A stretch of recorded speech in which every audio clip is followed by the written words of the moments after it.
بسم الله الرحمن الرحيم الحمد لله رب العالمين والصلاة والسلام على نبينا محمد وعلى آله وصحبه أجمعين أما بعد.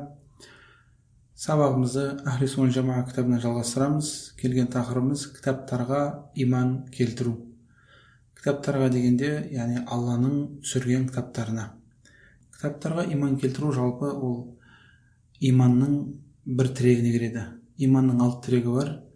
Аллаға иман келтіру, періштелерге иман келтіру, кітаптарға иман келтіру, елшілерге иман келтіру, қиямет күніне иман келтіру және тағдырға иман келтіру.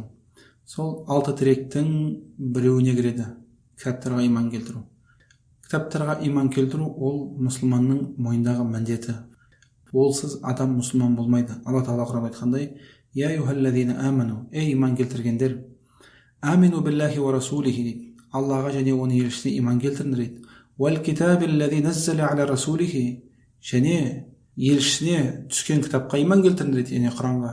Уәл китабиллази анзала мин қабл, және оданғы бұрынғы болған кітаптарға иман келтіріңдер дейді.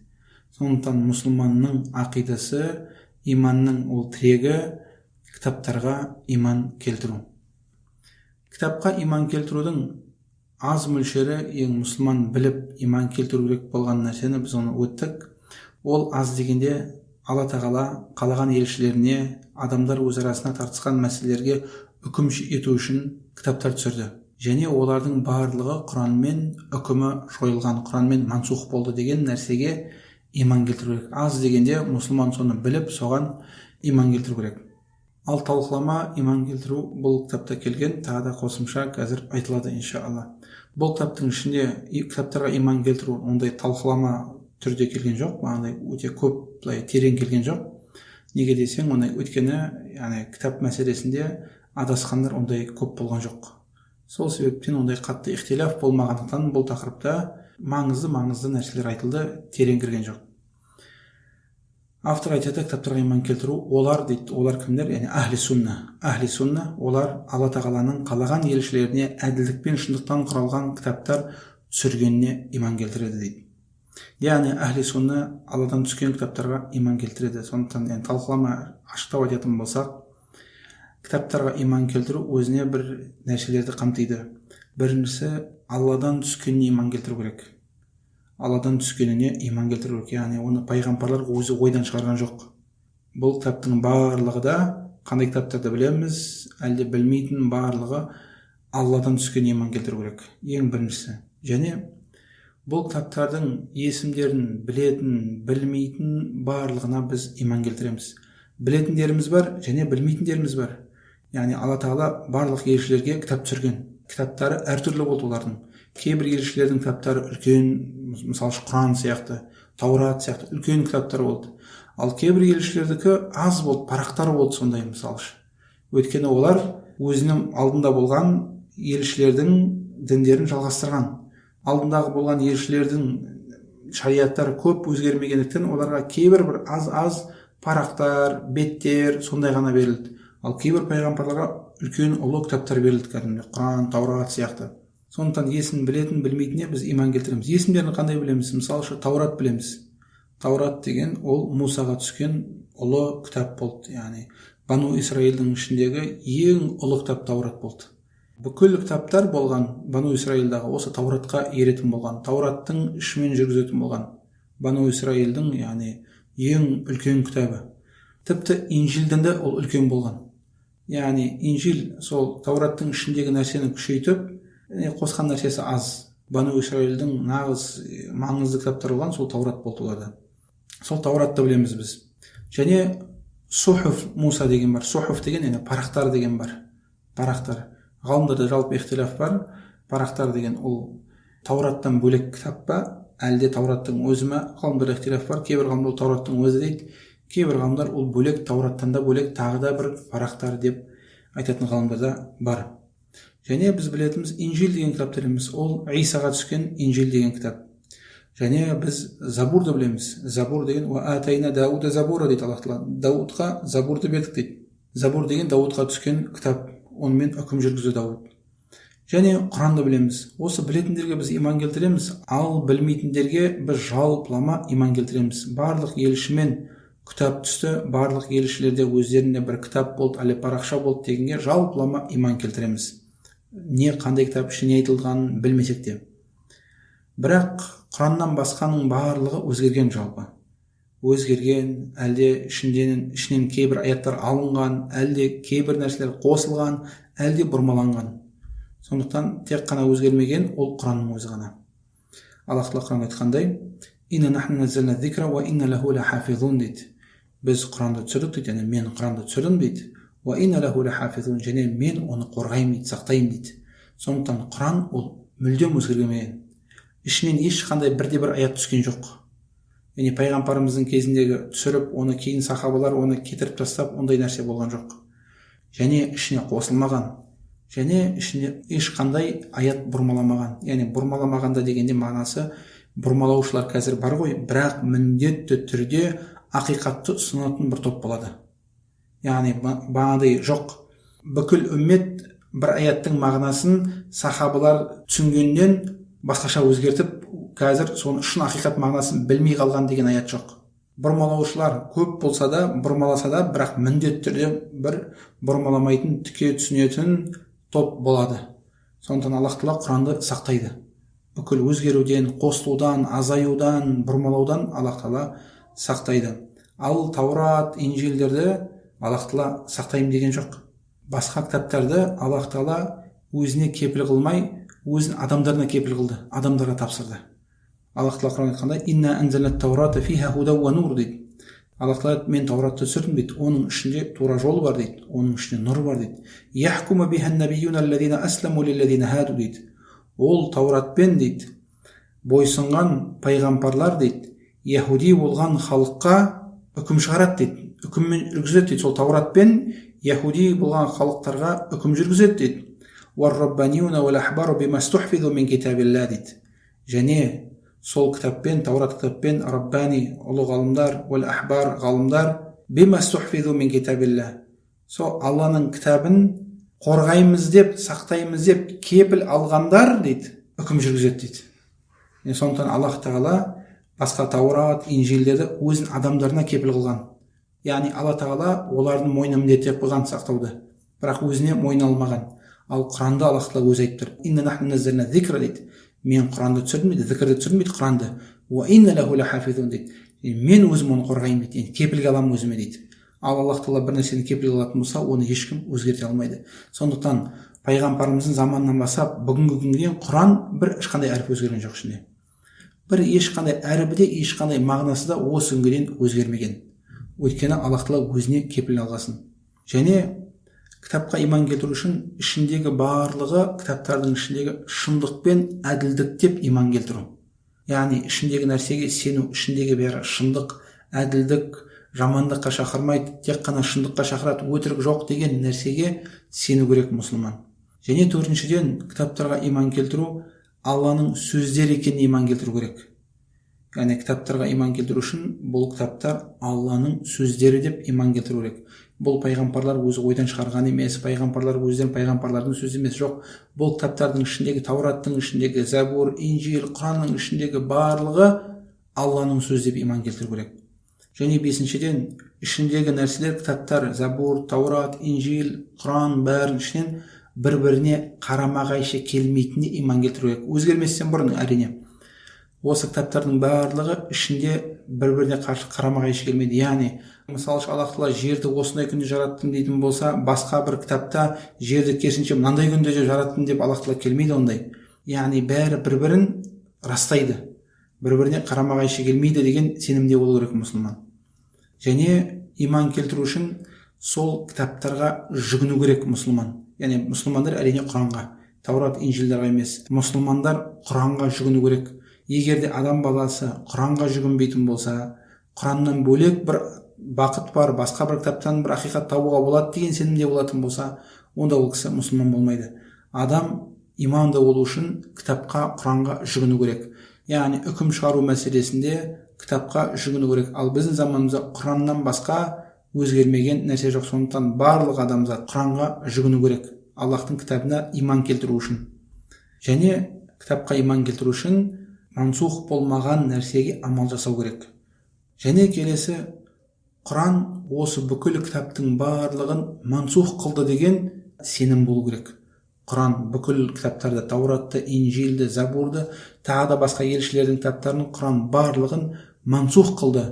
Олардың үкімі жүрмейді, ол кітаптармен үкім шығаруға болмайды деген сенімде болу керек. Және де мұсылман сол кітаптарды құрметтеу керек. Құрметтеу деген мынандай төмендетпеу керек. Егер де адам баласы Аллахтың кітабын, Құранды төмендететін болса, оны лас жерге тастайтын болса, әлде банағыдай үстіне түкіретін болса, Алла сақтасын, әлде бір лас жерге тастайтын болса, онда ол кісі кәпір болып кетеді. Әлде Құранның аяттарын нәжіспен жазатын болса, яғни мысалшы ғалымдар қанмен жазатын болса дейді. Егер де кім Құранның аяттарын қанмен жазатын болса, ол кісі кәпір болып кетеді. Неге? Өйткені осыдан дәлел қылып та алуға болады, қан нәжіс екеніне. Өйткені ғалымдар айтады, Құранды қанмен жазатын болсаң кәпір боласың дейді. Неге? Себебі қандай? Неге қанмен жазудың яғни несі бар дейтін болсақ, демек дәлел қан нәжіс екендігіне. Яғни егер де ол нәжіс емес дейтін болсаң, онда қанмен жазудың ешқандай бір проблема жоқ болу керек онда. Яғни сәл тақырыптан шығып кеттік, бірақ жалпы Құранды құрметтеу керек. Құранды кім ластайтын болса, үстінен басатын болса, лас жерге лақтыратын болса, ол кісі мұсылман болмайды. Және бүкіл кітап, Құран болсын, Таурат болсын, Инжил болсын, Забур болсын, осының кітаптардың барлығы жалғыз Аллаға ғана құлшылық етуге және Алладан басқа ешкімге серік қоспауға шақырады деп иман келтіру керек. Яғни Құран жалғыз Аллаға ғана құлшылық етуге және серік қоспауға шақырады. Ал Таурат, Инжилер әрине олар өзгеріп кеткен. Мысалы, Таураттың ішінде кім Сулейман пұтқа табынған деп келеді мысалшы. Қазіргі өзгерген. Ол Алла сақтасын бұл нәрседен. Бүкіл пайғамбарлар таухидқа шақырды. Ал Таураттың ішінде өзгерген бір аяттардың бірі ішінде Сулейман пұтқа табынған дейді мысалшы. Яғни сондай нәрсені өзгерткен өзінің ақидаларына сай болу үшін. Өйткені яһудилер Узайрді Алланың баласы дейді мысалшы.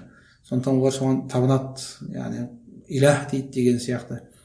Олар сол өздерін сәйкес келтіру үшін, яғни ақидаларын сәйкес келтіру үшін сондай біраз нәрсені өзгертті. Ол жалпылама айтқанда, кітабымызға айтайық, олар, яғни ахли сунна Алла тағаланың қалаған елшілеріне әділдік пен шындықтан құралған кітаптар түсіргеніне иман келтіреді. Яғни ахли сунна иман келтіреді. Адамдардың алдындағы өзінің ақысын баяндап, адамдар соларға амал ету үшін, әрі адамдар өзара тартысқан мәселе кітаптарына жүгіну үшін болған Алланың сөзі екеніне иман келтіру керек. Яғни адамдардың алдындағы, адамдардың мойнындағы міндеттеріндегі, яғни өзінің ақысын, яғни Алланың ақысын баяндап, адамдар соларға амал ету үшін, сол Құранға, әрі адамдар өзі тартысқан мәселелерге кітаптарына жүгіну үшін, яғни араларында бір тартыс болатын болса, соған жүгіну үшін, соған қайту үшін Алланың сөзі дейді. Ал Құран бұл кітаптардың барлығын үкімін жойған дейді. Яғни Құран барлығын осы алдағы болған Таурат, Инжил бәрін үкімдерін жойған. Оны бана айттық. Бұл жалпылама бауырлар кітаптарға иман келтіру. Аллаху тағала а'ля ва а'лам. Бисмилла, келесі тақырып елшілерге иман келтіру. Алла тағала Құранда айтады: "Ва ма якфур биллахи ва малаикатихи ва кутубихи ва русулихи вал яумил ахири фақад далла далалан баида" дейді. Кім Аллаға, періштелеріне, кітаптарына, елшілеріне, қиямет күнге көпірлік келтіретін болса дейді, фақад далла далалан баида, өте алыс адасумен адасқан болды дейді ол кісі. Сондықтан иманның тіректің бірі ол елшілерге иман келтіру.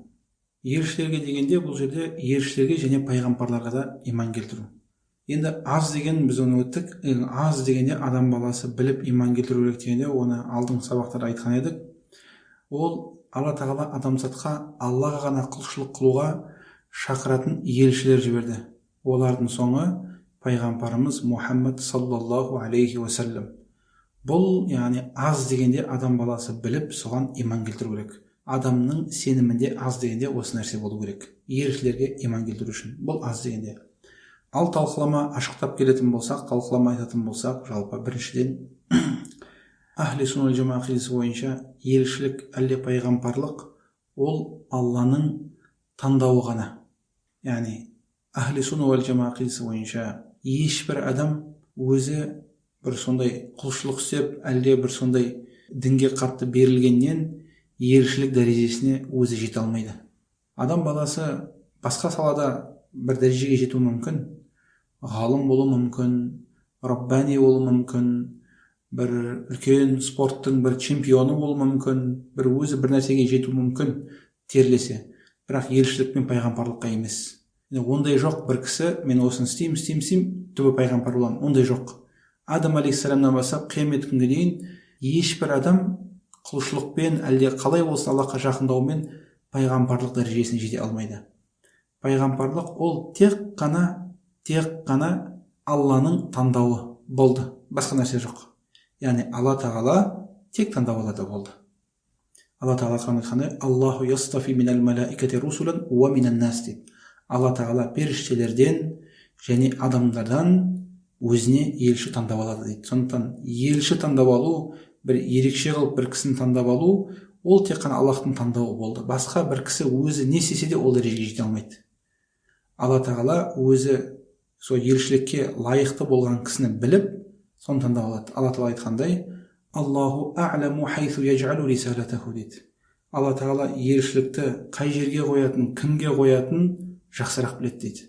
Сондықтан Алла тағала елшілікке бір лайықты кісіні таңдап алады. Сонда адамдардың ішінен керемет болған, амалы, тақуалығы, жүрегі таза болған сондай керемет кісіні Аллах тағала өзі таңдап алады. Адам оны білмейді, мені қашан таңдап алады, мені осылай таңдап алады деген адам өзі таңдай алмайды. Сондықтан ахли сунна жамаа ақидасы бойынша адам баласы елшілік дәрежеге не істесе де жете алмайды. Бұл Адам алейхиссаламнан бастап пайғамбарымыз Мұхаммадқа дейін саллаллаху алейхи вассалам. Ал пайғамбарымыз Мұхаммадтан кейін жете алмақ түгіл Аллах тағала ешкім таңдамайды. Яғни пайғамбарымыз қайтыс болғаннан кейін Алла тағала бір кісіні елшілікке таңдамайды болды. Соңғы пайғамбарым Мұхаммад саллаллаху алейхи вассалам. Оның алдында пайғамбарымыздың саллаллаху алейхи вассалам алдында таңдау мүмкін Аллах тағала. Пайғамбарлар болды, дұрыс па? Көп болды пайғамбарлар, бәленбай мыңдаған пайғамбарлар болды. Бірақ пайғамбарымыздың қайтыс болуымен болды. Елшіліктің есігі жабылды. Бұл елшілік таңдау мәселесінде. Екіншіден, жалпы елші және пайғамбар деп жатырмын, дұрыс па? Айырмашылығы қандай елші мен пайғамбардың? Жалпы бұл мәселеде ғалымдарға біраз тартыс бар, бірақ дұрысы аллаху а'лам, елші деген ол кәфір еліне келеді, кәфір қауымға келеді, әлде былай айтсақ болады, көбінесе қарсы шығатын кісі келеді. Яғни көбі қарсы шығатын қауымға келеді елші. Ал пайғамбар, ән-наби, олар көбінесе келісетін қауымға келеді, әлде мұсылмандарға келеді. Яғни елшілердің жұмыстары қиындау. Адамдар таухидты тастап, нағыз мушрик кәфір болып кеткенде, тек иман келтіргендер аз болып қалғанда, сол кезде елшілер келеді. Ал адамдардың көбі мұсылман, бірақ бір тақуалыққа шақыратын керек, олар бір әлсіреп жатыр, кейбір адамдар мушрик болып жатыр, бірақ ондай көп емес. Сол кезде пайғамбарлар келеді. Пайғамбарлардың дәрежесі елшілерден төмендеу. Бүкіл елші ол пайғамбар, бірақ бүкіл пайғамбар елші деген дәлел емес. Яғни егер де біреу елші болатын болса, ол міндетті түрде пайғамбар болады. Андай жоқ па андай. Бұл елші, бірақ пайғамбар емес деген. Жоқ, ол елші ма, міндетті түрде пайғамбар. Бірақ біреу пайғамбар болатын болса, елші деген дәлел емес ол. Пайғамбар ол мүмкін, бірақ елші емес. Сондықтан елші ол дәрежесі үлкен, бірақ саны аз болады. Пайғамбарлар көптеу болады. Ал елшілерге иман келтіру не қамтиды дейтін болсақ, жалпы елшілерге иман келтіру үшін өзіне көп нәрсені қамтиды. Бағана айтқанымыз ол ең аз мөлшері біліп иман келтіру керек. Бірақ талқылама алатын болсақ, ашықтап айтатын болсақ, ондай жалпы елшілерге иман келтіру ол тіректер қамтиды. Біріншісі жалпы елшілерге иман келтірудің бір тармағы, бір тірегі, Алла тағала адамзатқа ұлы бір тапсырмамен елшілер жіберді деп иман келтіру керек. Яғни сондай адамда сенім болу керек. Алла тағала елшілер жіберді бір ұлы тапсырмамен. Егер де адамда ондай сенім болмайтын болса, Алла тағала жіберген жоқ, өздерімен өзі шықты, ойдан шығарып алды дейтін болса, ол адам иманды болмайды. Міндетті түрде Алла тағала елшілерді жіберді, бір ұлы мақсаттармен жіберді деген адамда сенім болу керек. Елшілердің енді тапсырмалары, мақсаттары қандай дейтін болсақ, ең маңызды ол құжат орнату. Елшілердің мақсаттары, тапсырмалары орындау керек болған ол құжат орнату адамдарға үзір болмау үшін. Қиямет күні кісілер келіп, яғни мен білмедім демеу үшін. Алла тағала Құранда айтқандай, русула мубашширина ва мунзирина лиалла якуна линнаси ала Аллахи худжатун ба'да русул дейді. Алла тағала сүйіндіруші, ескертуші елшілер жіберді дейді. Не үшін? Елшілер келгеннен кейін Алла тағаланың алдында адамдарға үзір болмау үшін дейді. Сондықтан елшілердің келу мақсаттары адамдарға құжат орнатып үзірлерін кетіру үшін, үзір болмау үшін. Ертең қиямет күні, яғни ешкім айта алмайды, маған ешкім келген жоқ, мен білмедім, естімедім деп. Барлық адамға сөйтіп елші жібереді. Ал құжат орнату дегеніміз ол не дейтін болсақ, ашықтайтын болсақ, құжат орнату өзіне яғни кейбір нәрселерді қамтиды. Біріншіден, яғни құжат орнатқанда елшілер адамдарды Раббыларымен таныстырады. Құжат орнатудың бір несі, тармағы, елшілер адамдарды Раббыларымен таныстырады. Яғни Алла тағала қандай есім сипаттары бар, қандай іс әрекеттері бар Алла тағаланың, және Алла тағалаға не ұнайды, не ұнамайды, әлде Алла тағала бізден не істеуімізді қалайды, әлде не нәрсемізді істегенімізді қаламайды деген сияқты нәрсемен таныстыру. Солардың ішінен Алла тағала бізден нағыз ең маңызды нәрсені қалайтын ол таухид. Яғни Алла тағала біз жалғыз Алла ғана құлшылық етіп, оған серік қоспауымызды Алла тағала қалайды. Ең маңызды мақсат елшілердің таухидқа шақыру. Қазір айтылады иншалла. Бұл біріншісі, құжат орнатудың бірінші тармағы десек болады.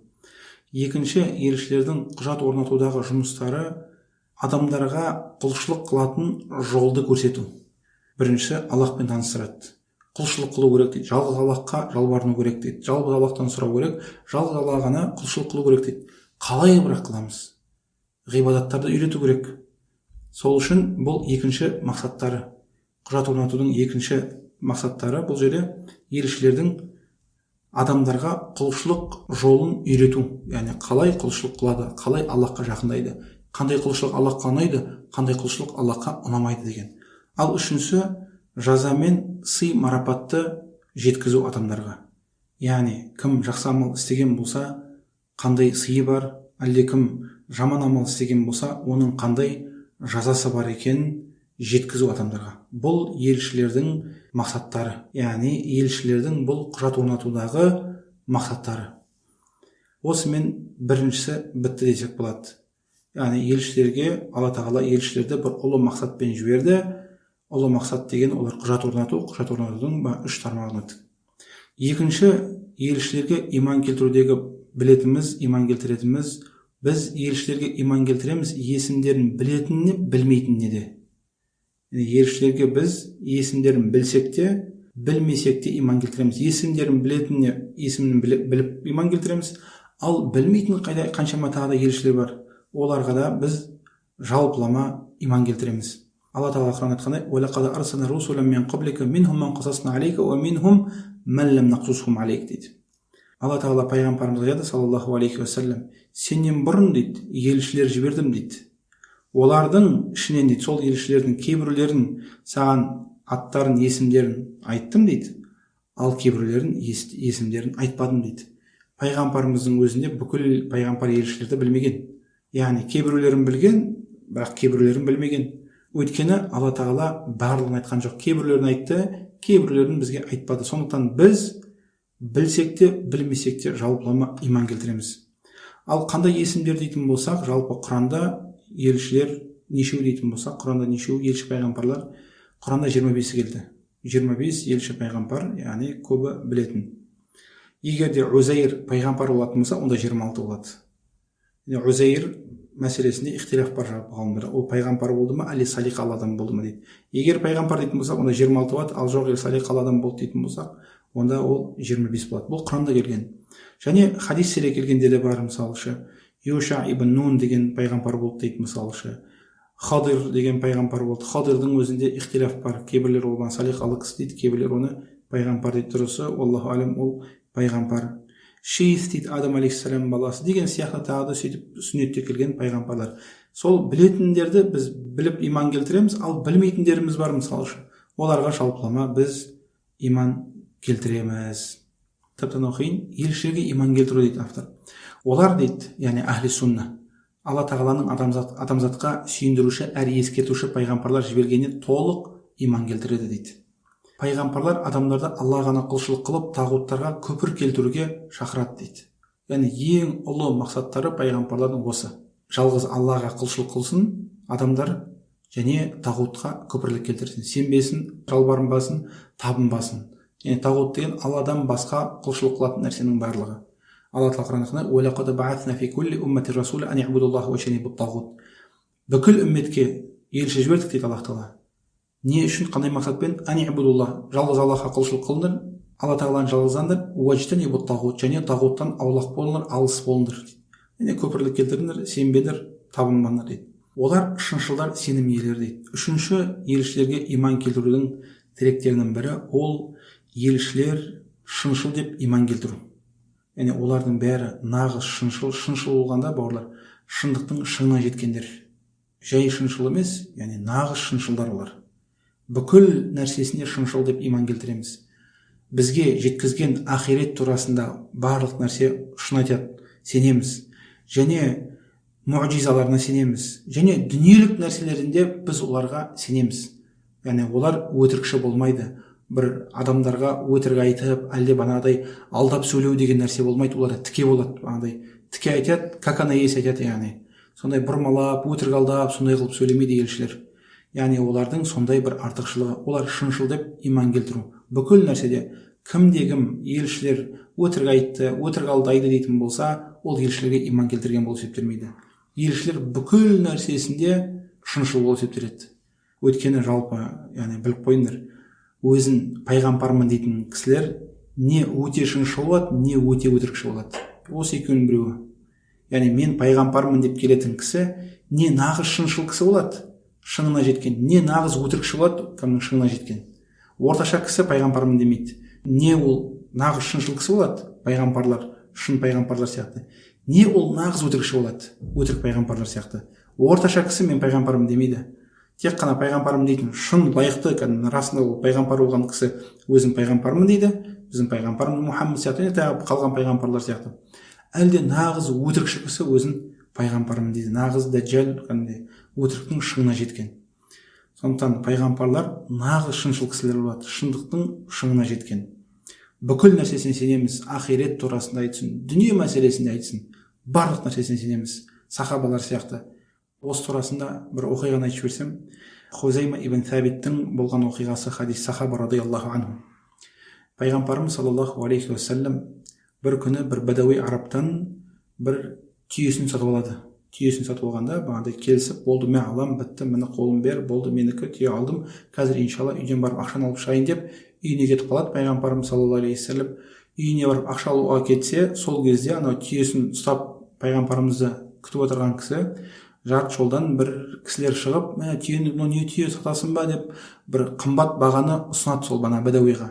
Ал бадауи қасқа банағыдай пайғамбарымызға келісіп қойғаннан кейін, бірақ яғни ақшаға қызығып келіп, саған сатам дейді. Пайғамбарымыз саллаллаху алейхи үйден шығып, сол ақшаны бергенде, ол бадауи ақшаны алмайды. Не ақша мынау дейді. Қандай не, түйені мен ақшаға сатпаймын дейді. Сол пайғамбарымыз таңғалады. Екеуміз келіскен жоқпыз ба дейді. Болды, мен осындай баға аламын деп өзің келіскен жоқсың ба дейді.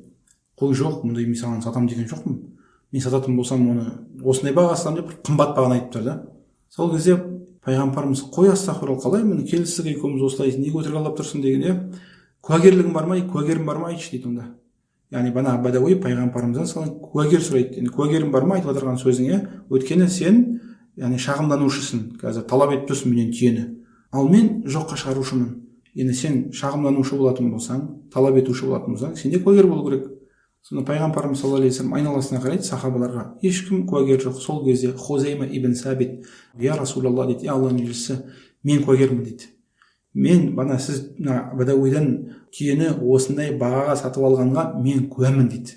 Сол кезде бадауи сөзінен қаша алмайды, болды, мойындайды. Сосын пайғамбарымыз ақшасын береді, түйені алады. Болды, кетті бадауи. Кейін пайғамбарымыз саллаллаху алейхи вассалам Хузайманы шақырып алады. Я Хузайма дейді, бана сен айтып тұрсың куәмін деп, сен сол жерде болмаған сияқтысың дейді. Қалай дейді, сен қалай куә болдың, қай уақытта көріп тұрсың, көріп жүрсің дейді. Яғни сен қай уақытта оны көрдің дейді, сен қай жерде, қай уақытта мен байқамадым ғой сен куә болғанын, қасымда тұрғанын дейді. Сол кезде Хузайма ибн Сәбит айтады радиаллаху анху, я Расулалла дейді, біз дейді, сізге дейді, дінімізді сеніп тұрық дейді. Яғни аспаннан бізге хабар айтып жатсыз дейді, аяттар, Құран, хадистер. сол өзіміз ақиретімізді сізге тапсырып сеніп тұрық дейді. Енді дүние мәселесіне куәгер іздейміз ба дейді. Уаллахи мен куәгермін дейді, сіз мына түйені осылай сатқаныңа дейді. Сол кезде пайғамбарымыз саллаллаху алейхи вассалам қуанып, мән шахида лаху хузайма фахуа хасбу дейді. Кімге егер Хузайма куәгер болатын болса дейді, жалғыз өзі жеткілікті дейді. Жалпы шариатта ақша мәселесінде екі куәгер керек. Бірақ пайғамбарымыз саллаллаху алейхи вассалам Хузаймаға бір куәгерлікке рұқсат берді. Яғни егер де Хузайма бір өзі куәгер болатын болса, жеткілікті болады. Екінші адам іздеу қажет жоқ. Сөйтіп Хузайманың артықшылығын пайғамбарымыз саллаллаху алейхи вассалам, яғни бұл жерден қарап тұрсақ, Хузайманың яғни куәгер, қайта куәгер деп сондай бір іздемей, бірден сеніп тұрғаны, яғни ешқандай күмәнсіз бүкіл дүниесіне, пайғамбарымыздың бүкіл бағадай ақиреті түгіл бүкіл дүниесіне сеніп тұр, субханалла. Сондай болу керек мұсылман. Ешқандай күмән болмау керек, пайғамбарларға бір өтірік алдайды, әлде ойдан бір нәрсе шығарады, әлде бір нәрсе бір сөйтіп айтып қалады деген нәрсе болмау керек. Пайғамбарлар нағыз шыншылдар. Ешқандай кезде өтірік алдамайды олар. Бұл үшіншісі. Елшілерге иман келтірудің үшінші тірегі. Олар шыншылдар, сенім иелері дейді автор. Сондай-ақ олар, яғни елшілер, Алланың оларға жүктегенін ешқандай қосусыз және кемітусіз толықтай адамзатқа жеткізді. Төртіншісі, елшілерге иман келтірудің тірегі, бауырлар, елшілер адамзатқа жүктеген нәрселерін, мойындағы тапсырмаларын түгелдей жеткізді деп иман келтіру. Егер де бір елші бір нәрсені жеткізбеді, толықтай өзінің ісін атқармады дейтін болса, онда ол елшілерге жала жапқан болады, иман келтірмеген болады. Алла тағала Құранда айтқандай, «Фахал аля русули иллал балағул мубин» дейді. Елшілерге анық жеткізуден басқа бір нәрсе бар ма дейді. Яғни оларда басқа жеткізуден басқа бір нәрсе жоқ. Сондықтан олар бүкіл нәрсені толықтай адамзатқа жеткізген. Сондықтан біздің ақидамыз, олар, яғни Алланың елшілері, Алланың оларға жүктегенін ешқандай қосусыз, ешқандай кемітусіз толықтай адамзатқа жеткізді. Бұл төртіншісі. Бесіншісі, елшілерге иман келтірудің бесінші тірегі, оларды құрметтеу керек, қадірлеу керек. Яғни қарама-қайшысы, оларды сөгіп кетуге болмайды. Оларды күлкіге айналдыруға болмайды. Оларды мазақтап, керемештеуге болмайды. Кім егерде елшілерге бір құрметсіздік көрсететін болса, сөгетін болса, әлде бағана кекететін болса, ойынға салатын болса бір елшілердің біреуін, бірден кәпір болып кетеді. Сондықтан елшілерге иман келтірудің бір тірегі, бесінші тірегі, ол елшілерге адамда құрмет болу керек, қадірлеу керек оларды, күлкіге салмау керек, құрметтеп ұлықтау керек оларды. Алтыншысы, елшілерді жақсы көру керек, қарама-қайшы жек көру. Кім елшілерді жек көретін болса, ол кісі бірден кәпір болады. Неге? Өйткені елшілер жалпы таза кісілер, яғни нағыз тақуалы кісілер, бір жаман құлық мінезді кісілер емес. Елшін жек көретін болса, демек дінін жек көреді, сол әкелген нәрсесін жек көреді. Сондықтан адам баласы мұсылман болмайды. Сондықтан елшілерге иман келтірудің бір тірегі, елшілерді жақсы көру керек. Жалпылама, әсіресе біздің пайғамбарымызды Мұхаммадты саллаллаху алейхи уассалам. Және жетіншісі, олар адамдардан, адамзаттан абзал, ең абзал адамдар деп сенуіміз керек.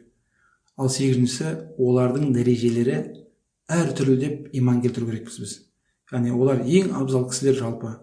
Яғни бүкіл адамзаттан олар абзал, бірақ өз араларында бірдей дәрежеде емес бәрі. Сол осы мына жетіншісі мен сегізінші пунктқа келіп бір тереңірек талқылап жіберетін болсақ, елшілердің дәрежелері әртүрлі емес деген мәселеге талқылап келетін болсақ, әлде елшілер адамдардан, бүкіл адамзаттан абзал деген талқылап жіберетін болсақ, бұл жерде жалпы алты нәрсені білу керекпіз. Алты нәрсе. Алты нәрсенің біріншісі, ол бүкіл пайғамбар еместен абзал. Бүкіл пайғамбар дегенде міндетті түрде ішіне елшілер де кіріп, дұрыс па?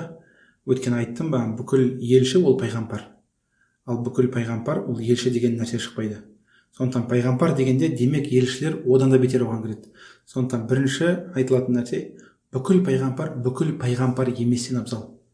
Яғни қандай бір пайғамбар болсын, адамдарға дағуат қылған, тіпті оған ешкім ермеген, қиямет күні сондай пайғамбарлар келеді, ешкім оларға ермеген, өлтіріп тастаған мысалы үшін. Сол бір пайғамбарды алатын болсақ, ондай көп дағуат айтып үлгермеген ең абзал Абу Бәкірден абзал. Ең адамдардың ішіне абзал болған Абу Бәкір радиаллаху анху Абу Бәкірден абзал, Омардан абзал. бүкіл жер бетіндегі тақуалы әулиелерден абзал болады. Бүкіл пайғамбар еместен абзал. Бұл мәселе жалпы ғалымдарда ихтилаф жоқ. Екіншісі білетін нәрсе, бүкіл елші емес пайғамбарлардан абзал. Бүкіл елші емес пайғамбарлардан абзал. Бұл жерде де ғалымдарда ешқандай ихтилаф жоқ. Ибн Касир айтқандай. Үшіншісі, улул азм бүкіл елшілерден абзал. Улул азм болмаған. Бүкіл улул азм елшілері улул азм болмаған елшілерден абзал. Улул азм дегеніміз кімдер олар? Улул азмның мағынасы біріншіден нақты шешім иелері. Олар бесеу. Құранда екі жерде келеді. Олар Шура сүресі мен Ахзаб сүресінде бесеуін бір аятқа жинайды. Олар бесеу. Пайғамбарымыз Мұхаммад саллаллаху алейхи уассалам, Ибрахим алейхиссалам, Муса алейхиссалам, Иса алейхиссалам, Нух алейхиссалам. Осы бес елші және пайғамбар нақты шешім иелері. Олар бүкіл елшілерден абзал. Олардың жұмыстары, миссиялары, тапсырмалары басқа елшілерден қиын. Сондықтан олар бүкіл елшілердің ішінен осы бесеу абзал. Бұл бауырлар үшіншісі. Төртіншісі бауырлар, пайғамбарымыз саллаллаху алейхи уассалам улул азмның ішіндегі ең абзалы. Төртіншісі, пайғамбарымыз саллаллаху алейхи уассалам, мына бес улул азм нақты шешім иелері бес пайғамбар бар ғой. Мұхаммад пайғамбарымыз саллаллаху алейхи уассалам, Ибрахим, Муса, Иса, Нух, осы бесеуінің ішіндегі біздің пайғамбарымыз саллаллаху алейхи уассалам абзал. Яғни пайғамбарымыз Ибрахим алейхиссаламнан абзал. Пайғамбарымыз саллаллаху алейхи уассалам Мусадан, Исадан, Нухтан абзал. Бұл төртіншісі бауырлар. Бесіншісі бауырлар, Ибрахим алейхиссалам пайғамбарымыздан кейін қалған үшеуінен абзал. Ибрахим алейхиссалам пайғамбарымыздың атасы қалған үшеуінен абзал. Яғни Ибрахим алейхиссалам Мусадан абзал. Ибрахим алейхиссалам Исадан абзал. Ибрахим алейхиссалам Нухтан абзал. Бұл бауырлар бесіншісі. Ал алтыншысы бауырлар, Муса, Иса, Нух үшеуіне келетін болсақ, қайсысы абзал дейтін болсақ, бауырлар, бұл жерде ғалымдарда, ахли сунна ғалымдарда үш пікір бар. Бірінші пікір, олар айтады, үшеуінің қайсысы абзал екен білмейміз дейді. Өйткені нақты оған дәлел жоқ дейді. Яғни Муса абзал ма, әлде Нух абзал ма, әлде Иса абзал ма, оны білмейміз дейді. Ол бірінші пікір. Екінші пікір, ол Муса абзал дейді, ал қалған екеуін білмейміз дейді. Ол екінші пікір. Соны олар ол екінші пікір бойынша пайғамбарымыз саллаллаху алейхи уассалам абзал, одан кейін Ибрахим алейхиссалам, одан кейін Муса алейхиссалам, одан кейін Иса мен Нухты білмейміз дейді. Ал үшінші пікір бауырлар, олар Муса дейді абзал, сосын Иса абзал, одан кейін Нух абзал дейді. Үшінші пікірге сүйенетін болсақ, улул азмның ішінде біріншісі пайғамбарымыз саллаллаху алейхи уассалам, екіншісі Ибрахим алейхиссалам, одан кейін Муса алейхиссалам, одан кейін Иса алейхиссалам, одан кейін Нух алейхимуссалату уассалам. Абзалдықтан осы тәртіппен болады. Яғни үшеуі де жалпы ахли суннаның пікірі, мынау дұрыс болатын болса, мынаны қате деп айтылмайды. Яғни сондай ғалымдардың өздерінің ижтихады. Осы бауырлар елшілердің дәрежелері әртүрлі деген мәселесінде. Ал дәлелге келетін болсақ, елшілердің бір-бірінің арасында дәрежелері әртүрлі деген дәлелге келетін болсақ, Аллах тағала Құран айтқандай, «Тилка русулу фаддална баъдахум аля баъд» дейді.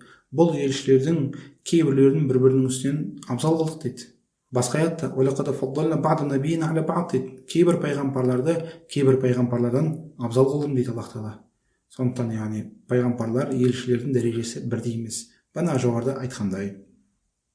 Автор айтады, олардың алғашқысы Нух алейхиссалам дейді. Ал соңғысы пайғамбарымыз Мұхаммад саллаллаху алейхи уассалам. Олардың алғашқысы Нух алейхиссалам, яғни бүкіл елшілердің, пайғамбарлардың ең біріншісі Нух алейхиссалам дейді. Ол турасында Алла тағала айтады, «Инна ухайна илейка кама ухайна иля Нухин уан набиина мин баъди» дейді. Алла тағала айтады, мен дейді Нухқа және одан кейінгі келген пайғамбарларға уахи қылғанымдай саған да уахи қылдым дейді. Яғни Нухқа және одан кейін келген пайғамбарларға уахи қылғанымдай дейді. Сондықтан ғалымдар бұл аяттан Нух ол бірінші елші, бірінші пайғамбар дейді. Ал пайғамбарымыз саллаллаху алейхи уассалам ол соңғы пайғамбар, жалпы оған ешқандай ихтилаф жоқ ғалымдары. Нухтың алдында мүлдем пайғамбар болған жоқ па? Нухтың алдында пайғамбарлар болды. Адам алейхиссалам пайғамбар болды мысалы. Және Шейс дейді, Шейс ол да пайғамбар болды дейді мысалы. Адам алейхиссаламның баласы. Бірақ Олар Адам алейхиссалам, Шейх болсын, олар ширк қауымына келген жоқ. Бір адамдарға таухид түсіндіретіндей ондай бір қауымға келген жоқ. Ал нағыз жер бетіне ширк түсіп, содан кейін пайғамбарлар келіп бастағанда ең бірінші Нух болды. Одан кейін кетті. Соңғы пайғамбарымыз Мұхаммадқа дейін саллаллаху алейхи уассалам. Идристі кейбір ғалымдар Нухтың алдында деп айтқандары да бар. Бірақ дұрысы, Идрис алейхиссалам ол Бану Исраилдің пайғамбарларының ішінен біреуі. Өйткені Бану Исраилдің пайғамбарларына айтқанда ішіне Идристі айтып кетеді. Кейін Исра уәл Миъражға өтеміз, иншалла келесі тақырыпта. Исра уәл Миъражда пайғамбарымыз саллаллаху алейхи вассалам аспанда Идристі көргенде бүкіл пайғамбарымыздың әкелері жоғары болған пайғамбарымыздан саллаллаху алейхи вассалам, олар пайғамбарымызға балам дейді. Адам алейхиссалам пайғамбарымызға балам дейді, Нух балам дейді, Ибрахим алейхиссалам балам дейді. Ал Идрис, Харун олар пайғамбарымызға саллаллаху алейхи вассалам бауырым дейді.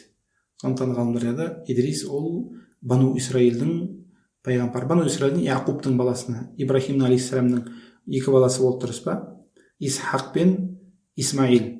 Исмаилден арабтар таралды, ал Исхақтан сол Бану Исраил таралды. Исхақтың баласы болды Яқуб, Яқубтан 12 баласы болды, Юсуф, Асбат, солардан Бану Исраил таралды. Солардың біреуінің ішінде Идрис бар. Пайғамбарымыздың саллаллаху алейхи вассалам әкесі болмайды ол. Пайғамбарымыз саллаллаху алейхи вассалам әкесі ол Исмаил, оның әкесі Ибрахим алейхимуссалату вассалам. Ал соңғы пайғамбар ол пайғамбарымыз Мұхаммад саллаллаху алейхи вассалам. Сондықтан елшілерге иман келтірудің бір тірегі ол біздің пайғамбарымыз Мұхаммад саллаллаху алейхи вассалам соңғы пайғамбар, одан кейін пайғамбар жоқ деп иман келтіру.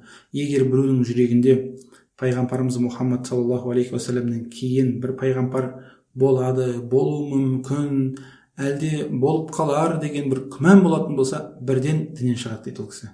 Өйткені Аллах Тағаланың Құранына, аятына иман келтірмеген болады. Аллах Тағала Құранда және талай хадисте айтқан, Құранда Аллах Тағала «Ма кана Мұхаммадун аба ахадин мин риджаликум» дейді. Мұхаммад дейді, сендердің бір ерлерінің әкесі болмады дейді. «Уалакин расулаллахи ва хатаман набийин» дейді. Бірақ ол Алланың елшісі және пайғамбарлардың мөрі дейді. Яғни мөрі соңғысы. Және пайғамбарымыз саллаллаху алейхи вассалам талай хадистерде айтқан «Уала набия баъди» менен кейін пайғамбар жоқ дейді. Сондықтан кім пайғамбарымыздан кейін бір пайғамбар болуы мүмкін болар, күмән болатын болса, ол кісі мұсылман болмайды дейді. Сондықтан елшілерге иман келтірудің бір тіректерінің бірі соңғы пайғамбарымыз саллаллаху алейхи вассалам ол Мұхаммад, одан кейін пайғамбар жоқ деп иман келтіру. Олардың алғашқысы Нух алейхиссалам, ал соңғысы пайғамбарымыз Мұхаммад саллаллаху алейхи вассалам. Арасында Алла Тағала оны саллаллаху алейхи вассалам пайғамбарымызды, яғни басқалардан, яғни басқа пайғамбарлардан ұлы ерекшеліктермен абзал әрі ерекше етті дейді. Яғни пайғамбарымыз саллаллаху алейхи вассалам басқа пайғамбарларға қарағанда бір ерекшеліктері бар. Пайғамбарымыздың саллаллаху алейхи вассалам сондай бір қасиеттер, ерекшелері бар, басқа пайғамбарларда жоқ. Яғни жақсы ерекшеліктер. Сол жақсы ерекшеліктермен пайғамбарымыз Мұхаммад саллаллаху алейхи вассалам басқа пайғамбарлардан бауырлар абзал болады. Басқа ол Ибрахим алейхиссаламда жоқ, ол Нухта жоқ, ол Муса, Иса, ешқандай пайғамбарда жоқ. Тек қана біздің пайғамбарымызда саллаллаху алейхи вассалам бар. Олар жалпы көп, бірақ кейбіреулеріне анық болғандарына тоқталып кетейік иншалла. Сол ерекшеліктердің біріншісі бауырлар, пайғамбарымыздан саллаллаху алейхи вассалам жаулар бір ай арақашықтан қорқатын болған. Пайғамбарымыздан саллаллаху алейхи вассалам жаулары бір ай арақашықтық жерден қорқады. Басқа ешқандай пайғамбардан болған жоқ ондай. Яғни бүкіл жаулар, Ибрахим алейхиссалам ондай қорыққан жоқ, әлде Нухтан олай қорыққан емес, Мусадан олай қорыққан жоқ. Бірақ пайғамбарымыздан саллаллаху алейхи вассалам жаулары қатты қорқатын болған. Қандай арақашықта? Бір ай арақашықтықта қорқатын болған. Бұл пайғамбарымыздың саллаллаху алейхи вассалам бір ерекшелігі.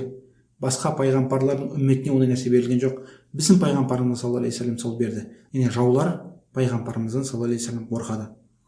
Және екіншіден, жердің бәрі мешіт қылып берілді пайғамбарымызға саллаллаху алейхи вассалам.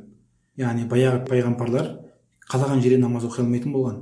Олар намазды мешіттерде, әлде үйдің ішінде, әлде сондай бір белгілі бір намазхана сияқты нәрседе намаз оқитын болған. Бірақ біздің пайғамбарымыз саллаллаху алейхи вассалам қалаған жерде намаз оқиды. Нәжіс болмаса, бір өзін оқылмайтын жерлер болмаса ғана қалған, яғни барлық жерге топырақтың үстінде намаз оқи береді.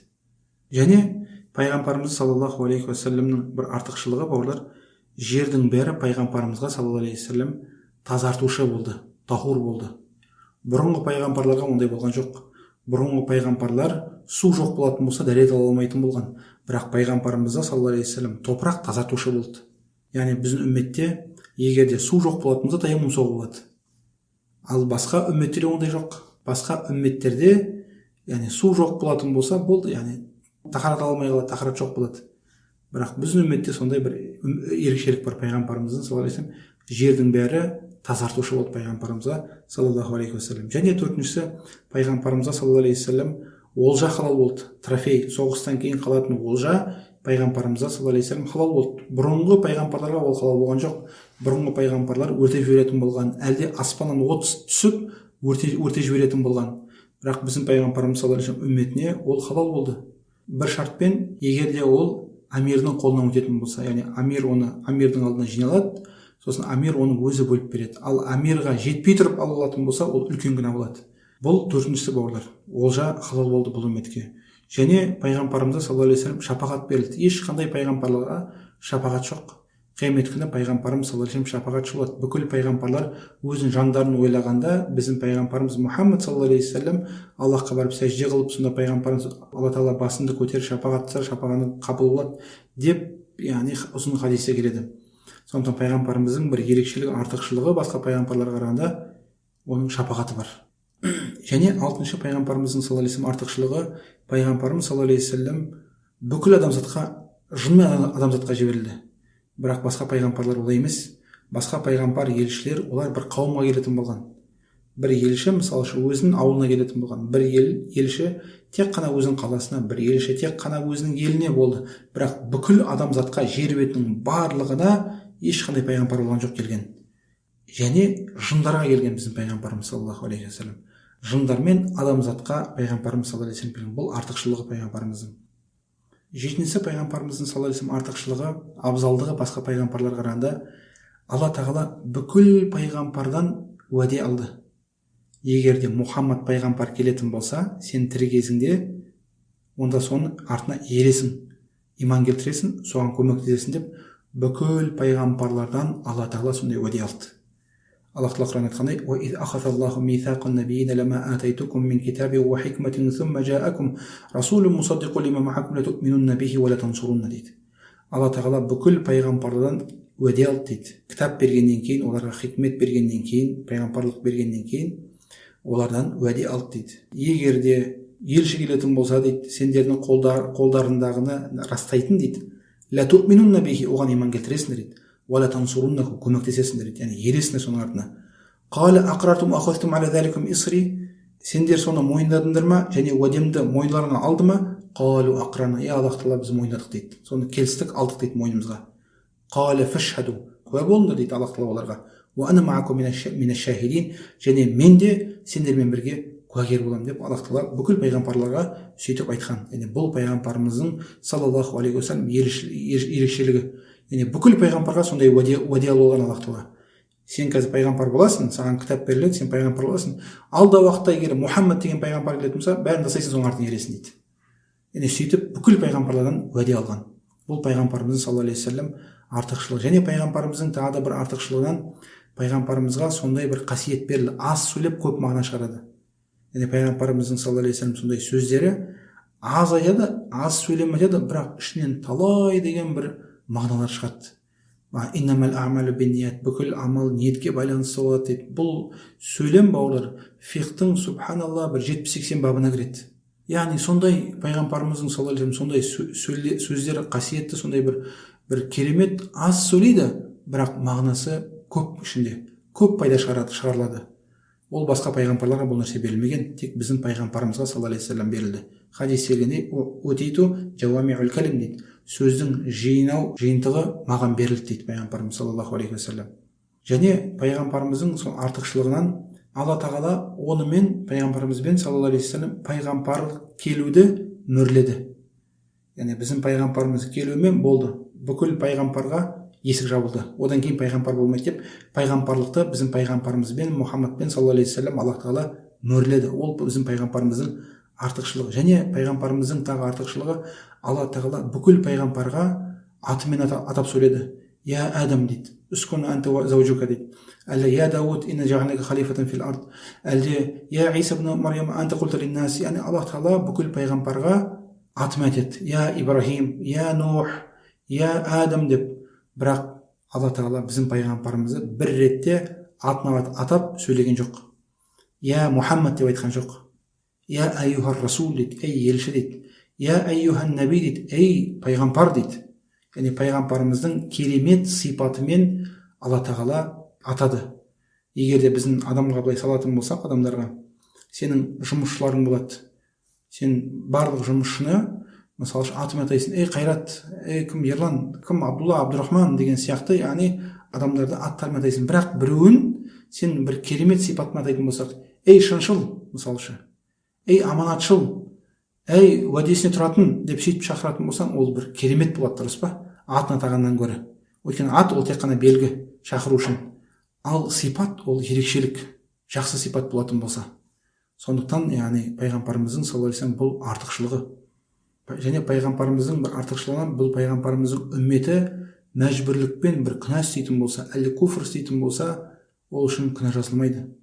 Басқа үмметтерге ол күнә болып жазылатын болған. Егер басқа үмметтерде пайғамбарымыздан бөлек үмметтер егерде қорлап діннен қайтатын болса, кәфір өліп кетеді.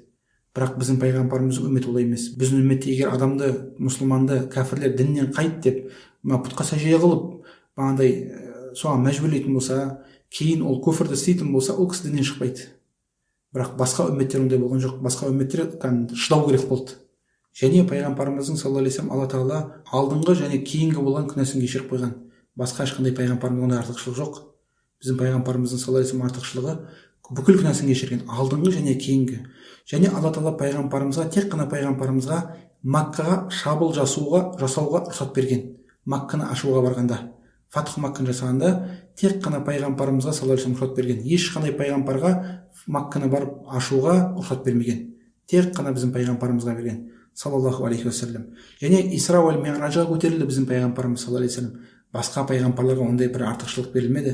Исра уәл Миъражға көтерілгенде пайғамбарымыз саллаллаху алейхи вассалам Байтул Мақдисқа, Ақса мешітіне барғанда имам болды бүкіл пайғамбарларға. Ибрахим болған жоқ бұл жерде имам, Нух болған жоқ. Біздің пайғамбарымыз саллаллаху алейхи вассалам сол жерде, сол мешіттің ішінде намаз оқып имам болды.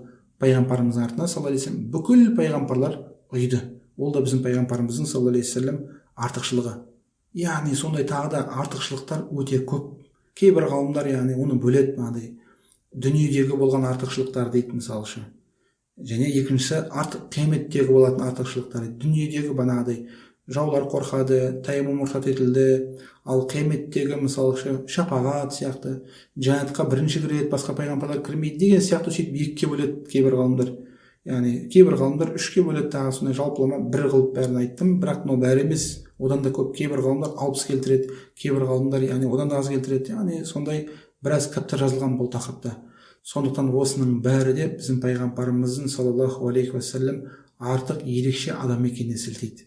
Салаватуллахи ва саламуху ва баракатуху алейхи. Аллахумма салли аля Мухаммадин ва аля али Мухаммад, кама саллайта аля Ибрахим ва аля али Ибрахим, иннака хамидун маджид. Ва барик аля Мухаммадин ва аля али Мухаммад, кама баракта аля Ибрахим ва аля али Ибрахим, иннака хамидун маджид. Субханакаллахумма бихамдик, ашхаду ан ла илаха илля анта, астагфирука ва атубу илейк.